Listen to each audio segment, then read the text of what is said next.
Las Vegas Raiders. Expectations aren't high for 2024, 6.5 wins, give or take. This after winning 8 games last year with backups at QB and head coach. You good?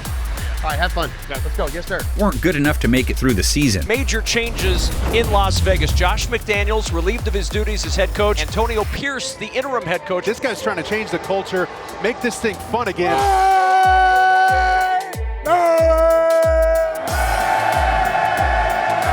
And bottom line is, you need results. So now they're rocking with Antonio Pierce as lead man.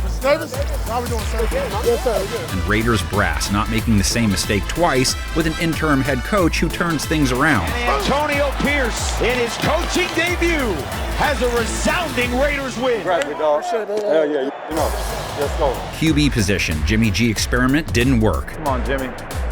Come on, Jimmy. That was as open as Devontae has been all season. That will be as open as Devontae is going to be in his life. Now they sit on one of the most glorious QB combos ever. Got Uncle Rico over there. Uncle Rico, Rodney Farva, it's too much, man. We're big fans of Napoleon Dynamite. Gardner Minshew made the Pro Bowl for his play coming off the bench for the Colts. It says Uncle Rico football camp. We're throwing it over them mountains, you know. Aiden O'Connell, the rookie, went 5-5, 12 touchdowns, 7 INTs. Aiden O'Connell releases a bomb. An 83.9 rating, 200 yards per game passing. O'Connell lets it rip. Downfield, Tucker right there. He'll take a liter of cola. Raiders need more from their signal caller because they need a lot more from their offense, though. They averaged under 20 points per game. They were 27th in yards per game, 24th on third down. Can he get his first completion in a long while? No. It's been an hour and 53 minutes, by the way. Change at running back. Josh Jacobs departed.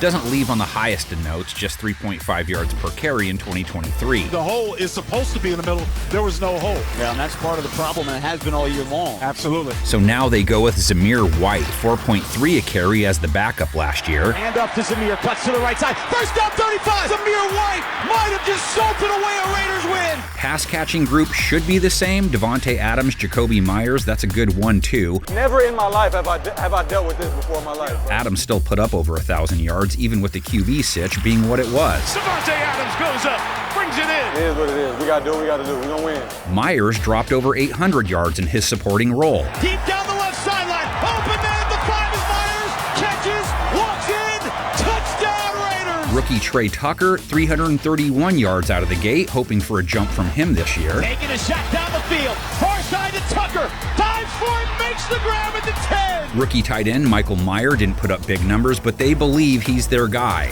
Play action, he rolls out to the right, he's got a wide open tight end, Bear at the 10, touchdown Raiders. Well, they sort of believe he's their guy. They also think Brock Bowers can be their guy too. They picked him up in the first round. What he does with the ball in his hands, the run after catch. One of their coaches said if we put this guy at tailback, he'd be our best tailback on our roster. Vegas generally happy with its O-line play in 2023. Let's go, Cole. I like your energy today, my boy. Raiders weren't consistent when it came to run blocking, but his pass blockers had the 8th lowest pressure rate allowed. That's the snap. 7-step drop. Eyes. Takes the shot. Deep down the field. He's got a man open. And Tucker in stride at the 20. They did beef things up in the draft, took Jackson Powers Johnson in the second round. Played center, but at his size and his frame, you could absolutely play guard. He's 328 pounds. So the versatility, the ability to play any of those 3 interior line spots, CB. Defense, young and on the way up. We don't blink. We don't blink. Raiders were 9th in points per game allowed for the season, held quarterbacks to a sub-90 rate. This is why these guys are so dynamic right now. These edge rushers are unblockable. They had their blemishes, but they improved year over year, trending in the right direction. And the Raiders defense has completely flipped this game in Kansas City. Slight problem, they lost their best cornerback in the offseason. No more Amik Robertson. He held quarterbacks to a low 80s rating. Amik Robertson and the Raiders defense just seals a victory here in Vegas. Nickel cornerback Nate Hobbs will be back. Jack Jones, who they picked up mid-year, held quarterbacks to a low 60s rate for them. The highest point total in Raiders franchise history is Jack Jones on an interception for a touchdown. Safety Trayvon Merrick had a breakout season for him. 65 rating allowed, 3 INTs, 80 tackles. Here he goes throwing. Intercepted.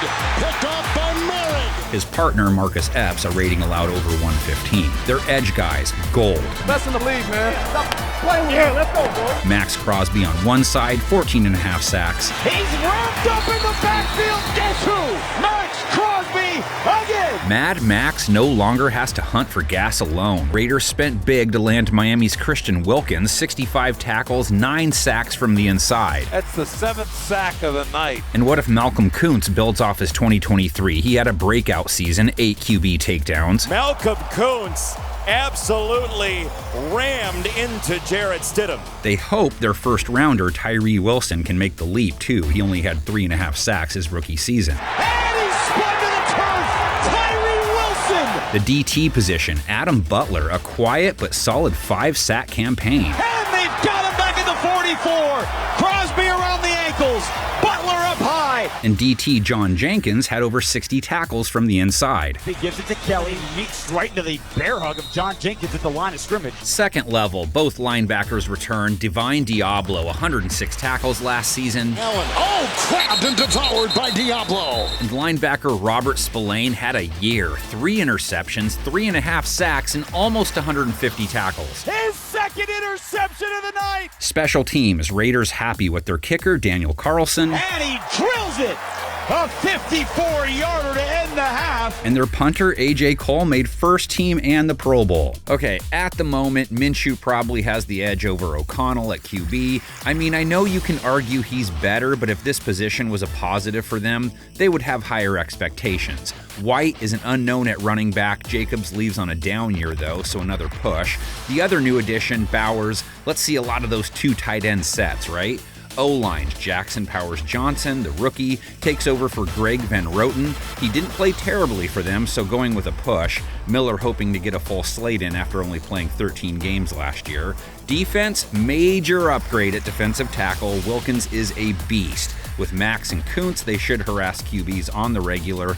Losing Robertson without bringing in anyone could hurt them. You can see it. This is their question mark on defense. Does this group scare any QBs? The driving force behind Vegas's low 6.5 over-under figure is their quarterback position and their schedule, which isn't a walk in the park. We don't blink. We don't blink. Let's start with Raider hater glasses on and see what their floor might look like. They play only 2 teams with lower expectations, Carolina and Denver. Give them wins against both those guys. They don't play anyone with their same 6.5 win total, so how about 7.5 teams? Only Tampa Bay and the Saints. They play the Bucs on the road, so hard to make a case for that one. Give them a win over New Orleans, though, who they play at home. That's a 4-13 floor, which only happens if Minshew O'Connell plays like their film aliases instead of pro football players. Be one of them games, okay. What does their year look like if you've got silver and black paint all over your body, though? O'Connell went 5-4 last year. Minshew went 7-6, and he didn't have much pass-catching talent around him. That would make them at least an 8.5 win type team, so they could take Cleveland at home now. They could take Pittsburgh at home. How about a road win in the Certified Hood Classic? Jags can be had at home, as well as the Chargers to finish off the year. And if the Raiders are that good, defend home turf against the Chiefs, too. 10-7 is the ceiling. They went 8-9 last year without spectacular QB play. Pierce now has his bearings. Their roster seems improved. Why not? Come on now. Come on. Game preview guy bylaws say any team with a Rico Dynamite, Rodney Farva-led offense goes 17-0. The actual guess I found inside the bag, 7-9-1. Not a fan of that slate. But while you're out there playing patty cake with your friend Pedro, I'm making $120. We got a game, boys. We got a game.